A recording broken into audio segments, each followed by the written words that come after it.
David Calfon, bonjour. Bonjour. Vous êtes le président d'America AM. On va Oui. parler avec vous de stratégie de perspective sur les marchés. La question du moment, c'est forcément ce Brexit qui arrive et on se serait vu il y a quelques semaines ensemble, on n'en aurait quasiment pas parlé, un petit peu, on l'aurait évoqué. Là, ça semble vraiment être au cœur de la nervosité du marché.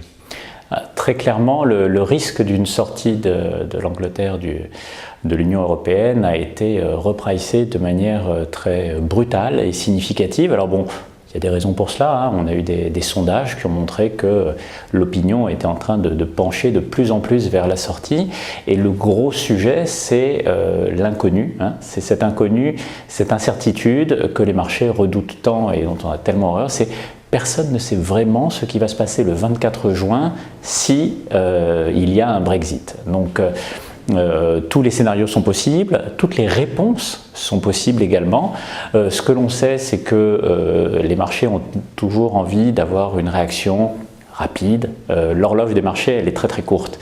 L'horloge politique, on sait qu'elle est beaucoup plus longue, hein. On sait que lorsque la Norvège a commencé à négocier avec l'Union européenne pour mettre en place certains accords qui ont mis 8 ans avant d'être signés. Donc là, on est loin de l'horizon des marchés, en tout cas à court terme, sur ce genre de nouvelles. Exactement. Alors c'est sûr que l'incertitude va être très mal vécue, mais je dirais le positionnement des investisseurs actuellement est très intéressant également parce que on sait que le 24 juin, finalement, que l'Angleterre reste ou sorte, les investisseurs, eux, ne seront pas contents. Alors pourquoi je dis ça? Parce que finalement, on se rend compte qu'avec les niveaux de volatilité qu'il y a, ce que l'on voit sur le marché des options, très clairement, il y a beaucoup de gens qui sont très très couverts.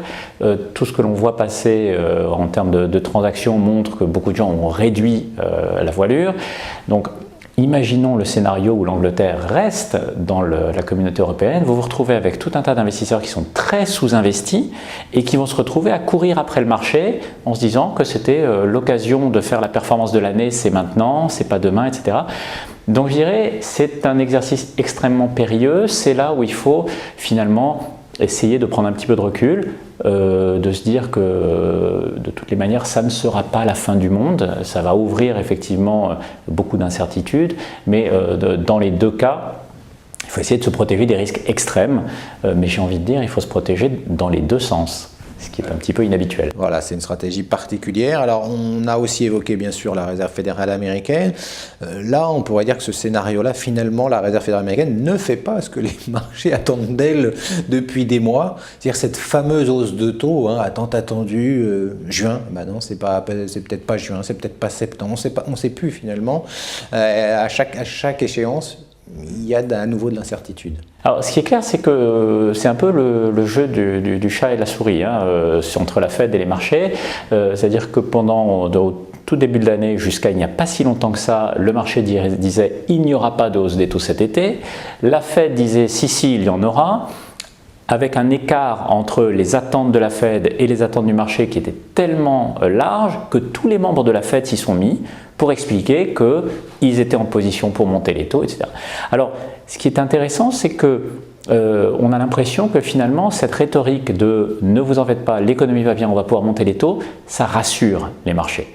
Et donc là, ce que l'on a vu, c'est que lorsque la Fed dit « bon bah finalement au mois de juin on fait rien » et puis on voit qu'il y a quand même pas mal de membres de la Fed qui commencent à dire que bon, il y aura peut-être qu'une seule hausse des taux cette année et non pas ni 2 ni 3 comme tout le monde s'était accordé à le dire il n'y a pas si longtemps. Bon, ben, très clairement, au lieu de se dire en tant qu'investisseur, bon ben on avait raison, la Fed s'ajuste sur nos attentes. Bon, on voit que en fait c'est encore pire, c'est-à-dire que la Fed s'ajuste et du coup le marché se redécale, hein, puisque ce qui est pricé actuellement, la première hausse de taux, elle est pricée à 100% uniquement au premier trimestre 2018. Hein, pour le moment, on n'a que des probabilités et pour avoir 25 points de base pricés à 100%, il faut se projeter dans plus d'un an. Donc c'est-à-dire que moins la Fed en fait, moins le marché croit qu'elle est dans une position pour en faire. Voilà. Alors ce qui est compliqué à gérer et ce que l'on peut regretter en tant qu'investisseur, c'est un petit peu le manque de vision. On aurait aimé que la Fed prenne une vue un petit peu plus longue. Là, on a l'impression que c'est un chiffre de l'emploi qui a remis en cause un peu tout. Alors, pas forcément que le chiffre de l'emploi, bien entendu. Le Brexit a été une donnée majeure. D'ailleurs, beaucoup d'économistes disaient qu'il n'y aura rien au mois de juin parce qu'une semaine avant le Brexit, on ne fait pas de hausse des taux. Voilà, ce qui était assez normal. Mais là où je pense qu'il ne faut pas se tromper, c'est qu'effectivement, il y a le Brexit, mais le stress des marchés, le début du stress des marchés, la correction des marchés, elle a été déclenchée par les chiffres de l'emploi et par cette idée que finalement, non, la Fed ne pourrait pas monter ses taux. Alors il y en a même qui sont même plus pessimistes que ça, qui disent finalement elle a tellement attendu qu'elle ne pourra pas remonter ses taux dans les prochaines années. Alors, c'est le risque. Maintenant, je pense qu'on n'en est pas encore là. En fait, je crois qu'on est à un moment donné où on n'a jamais eu une déconnexion aussi forte entre le marché et la macroéconomie. C'est-à-dire que si on en croit le marché, ce qui est pricé, c'est une récession, et c'est une récession assez forte, et c'est une récession demain. Quand on regarde les chiffres macroéconomiques, on ne voit rien du tout de cela. Aux États-Unis, ok, on a eu un chiffre de l'emploi qui était un petit peu plus faible, mais globalement le marché de l'emploi reste extrêmement solide. Le consommateur très vigoureux, il y a la consommation, on est sur un rythme de croissance à 2%, et 2%, voilà, il n'y a pas de drame. Et quand on regarde le marché, là c'est une déconnexion totale, tout le monde se comporte comme si la récession était là, et la récession au niveau mondial. Donc on va voir comment ça se résout. J'ai toujours tendance à faire un peu plus confiance à la macroéconomie et aux fondamentaux qu'aux mouvements erratiques des fois des marchés. Ce qui est clair, c'est qu'on ne peut pas exclure à l'heure actuelle un scénario qui serait le scénario de la course aux indices, c'est-à-dire où on voit que finalement il n'y a pas de Brexit, que finalement il n'y a pas de récession non plus, que la Fed est en mesure de monter les taux, et on aurait, ce qu'on n'a pas eu depuis très longtemps, un été qui serait très chahuté, mais à l'inverse, c'est-à-dire parce que le marché monte et parce que les investisseurs courent après. Voilà, pour le moment, ce n'est pas un scénario central, mais c'est un scénario qu'on ne peut pas totalement exclure. Alors en termes d'allocation d'actifs, de moyens de se protéger de ces aléas qu'on a évoqués ensemble, comment on gère les portefeuilles dans ces périodes-là?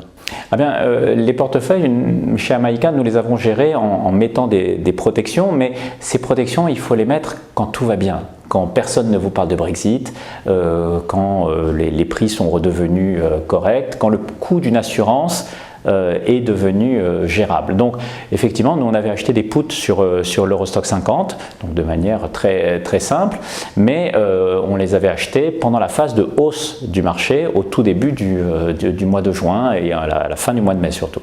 Donc ça c'est ce qu'on a fait. On a continué, on a rollé ces options sur l'échéance de juillet, donc on est protégé en cas de risque extrême. Maintenant, on est resté investi dans nos portefeuilles pour justement éviter d'avoir à courir après le marché au cas où finalement tout se passe bien. On dit toujours, le pire n'est jamais sûr. Eh bien, ce sera le mot de la fin. Merci David Calfon. Merci.